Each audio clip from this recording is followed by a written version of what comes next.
পুরী, হ্যাঁ, পুরী হলো বাঙালিদের কাছে সেকেন্ড হোমের মতন। এই ফার্স্ট টাইম আমি পুরী ট্রাভেল করলাম, তাও আবার 18 মাসের বাচ্চাকে সাথে নিয়ে। তোমরা যারা নতুন বাবা মা আছো, ঘুরতে যেতে চাও, তারা এই ভিডিওটা দেখলে খুব হেল্প পাবে।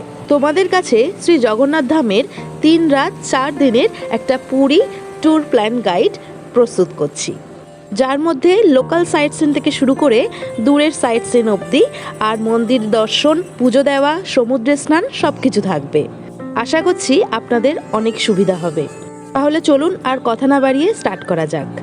আমরা এই ট্যুরটা করেছিলাম 2025 সালে জানুয়ারি মাসের 22 তারিখ থেকে 25 তারিখ অবধি।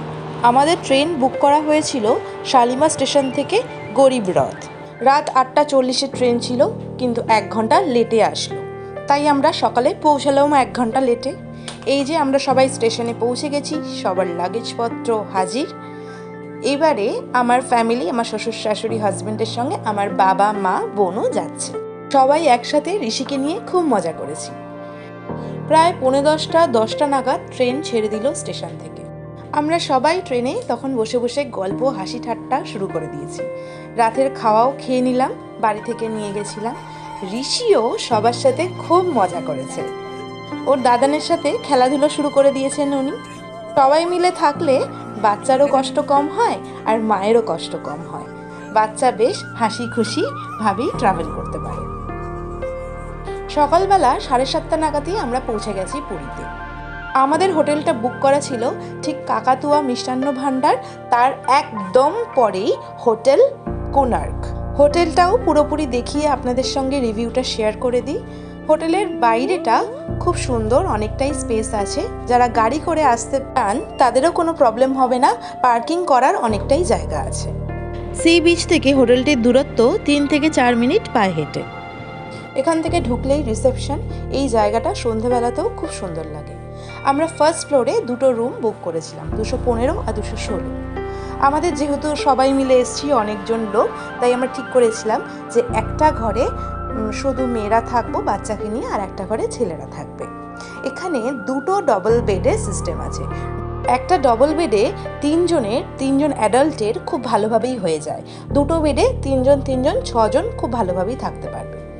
আর একটা ছোট সোফা রয়েছে বসার জন্য, একটা টি টেবিল রয়েছে, আর এখান থেকে একটা ছোট ব্যালকনি রয়েছে। এখানে আপনারা জামা কাপড়ও মেলতে পারেন চাইলে। আর এখান থেকে ওই কাকাতুয়া মিষ্টান্ন ভাণ্ডারের রোডটাই দেখা যায়। আমরা কোনো সেরকম ভিউ পয়েন্ট হোটেল বুক করিনি, নর্মাল যাতে সবাই মিলে থাকতে পারি কম রেঞ্জের মধ্যে, সেই রকম নিয়েছি হোটেল। রুম থেকে বেরিয়েই সামনেই একটা কমন প্লেস আছে, সেখানে বিশাল বড় সোফা রয়েছে, সবাই মিলে বসে আড্ডা দিতে পারবে। আর সামনের দিকটা একটা বড় বারান্দা আছে জামা কাপড় মেলার জন্য।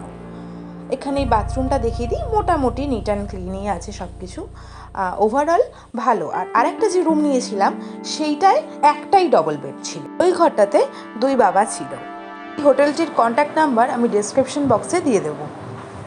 সকালে হোটেলে পৌঁছেই আমরা বেরিয়ে গেলাম ব্রেকফাস্টের জন্য। হোটেলের পাশেই আছে মামা ভাগ্নে রেস্টুরেন্ট। খাবারের কোয়ালিটি মোটামুটি ঘরের খাবারের মতন। এখান থেকেই আমরা প্রতিদিন ব্রেকফাস্ট, লাঞ্চ, ডিনার করেছিলাম, শুধুমাত্র সাইট সিন যাওয়ার দিনটা ছাড়া। সবাই এখানে বসে গেছে, বসে ব্রেকফাস্টের অপেক্ষা করছে। ব্রেকফাস্টে আমরা পুরি সবজি নিয়েছিলাম আর সাথে চা। ব্রেকফাস্ট শেষ করেই আমরা একটা ম্যাজিক গাড়ি বুক করে বেরিয়ে পড়েছিলাম লোকাল সাইট সিনের জন্য।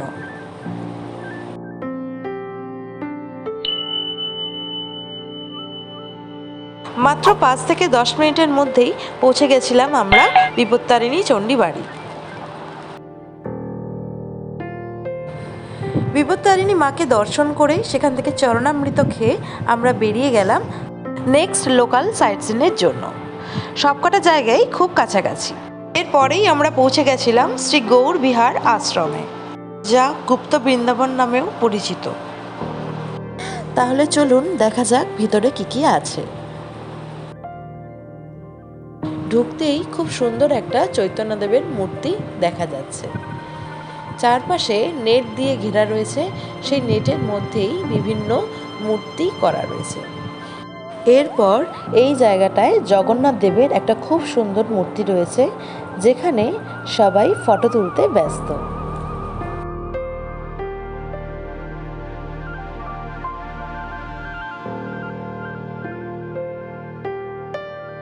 আর একটু এগিয়েই আমরা একটা মন্দিরে প্রবেশ করলাম। মন্দিরে দুপাশে সিংহ মূর্তি দেওয়া রয়েছে। মন্দিরটা খুব সুন্দর করে ফুল দিয়ে সাজানো রয়েছে।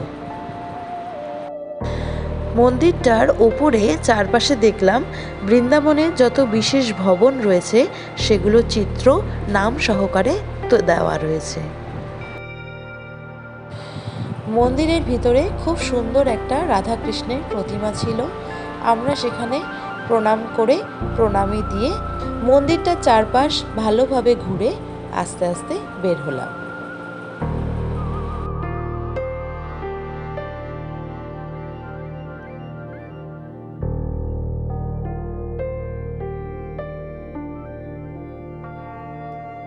আর একটু এগিয়েই দেখতে পেলাম নেটের ভিতর দিয়ে চৈতন্যদেবের মূর্তি করা রয়েছে। চৈতন্যদেব বসে তার প্রবচন দিচ্ছেন আর তার শিষ্যরা সেগুলো শুনছেন। আর একটু এগিয়ে গিয়েই রাধাকৃষ্ণের আরও একটা সুন্দর মূর্তি দেখতে পেলাম। ঠিক তার অপোজিটেই গৌর নিতাইয়ের সুন্দর একটি মূর্তি রয়েছে। আরও কিছুটা এগিয়েই দেখলাম বিশাল বড় হনুমানজির মূর্তি, দেখে মন প্রাণ জুড়িয়ে গেল। এরপর কিছুটা এগিয়ে আর একটা মন্দিরে ঢুকলাম। সেখানেও শ্রীকৃষ্ণ লীলার বিভিন্ন ছবি মন্দিরের চারপাশে লাগানো আছে।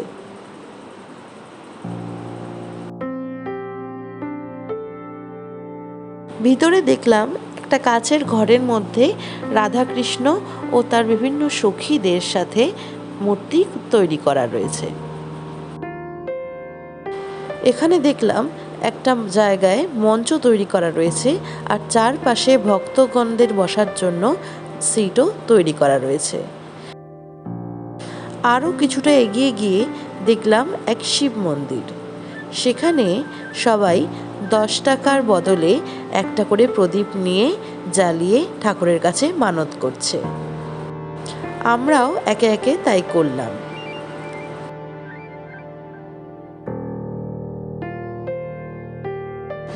গলি বরাবর হাঁটতে হাঁটতে নেটের মধ্যে বিভিন্ন রকম মূর্তি দেখতে দেখতে আমরা গোয়াল ঘর ছাড়িয়ে গুপ্ত বৃন্দাবন থেকে বেরিয়ে আসলাম। এরপর আমরা চলে গেলাম নেক্সট সাইটসিন জায়গায় শ্রী ওমকেশ্বর টেম্পলে।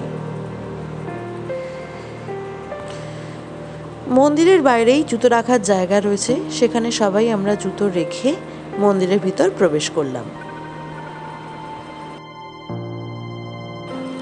মন্দিরে প্রবেশ করেই আমরা দেখলাম একটা ছোট শিব ঠাকুরের মূর্তি যেখানে পুজো করা হয়।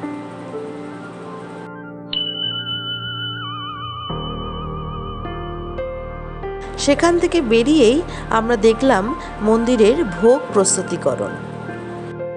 মন্দিরের রান্নাঘরে বিভিন্ন বড় বড় পাত্রে ভোগ প্রস্তুত হচ্ছে।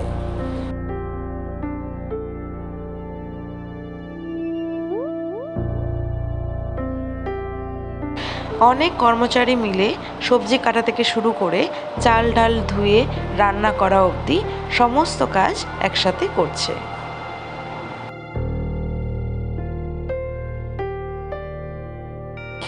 এরপর আরেকটু ভিতরে ঢুকতেই আমরা আরেকটি মন্দিরের মধ্যে গেলাম, যার প্রবেশপথটা ছিল এই রকম। ভিতরে ছিল 108টা শিবলিঙ্গ। এর পাশেই রয়েছে গোয়াল ঘর। সেখানে ঘুরে আমরা এগিয়ে চললাম মন্দিরের আর একদিকে। একদিকে যেতেই আমরা দেখলাম মন্দিরের একপাশে রথের চাকা রয়েছে, সেখানে সবাই রথের চাকা ঘোরাচ্ছে। এরপর আরেকটি মন্দির দর্শন করলাম আমরা শিব ঠাকুরের, সেটা দেখে এরপর এখান থেকে আমরা বিদায় নিলাম।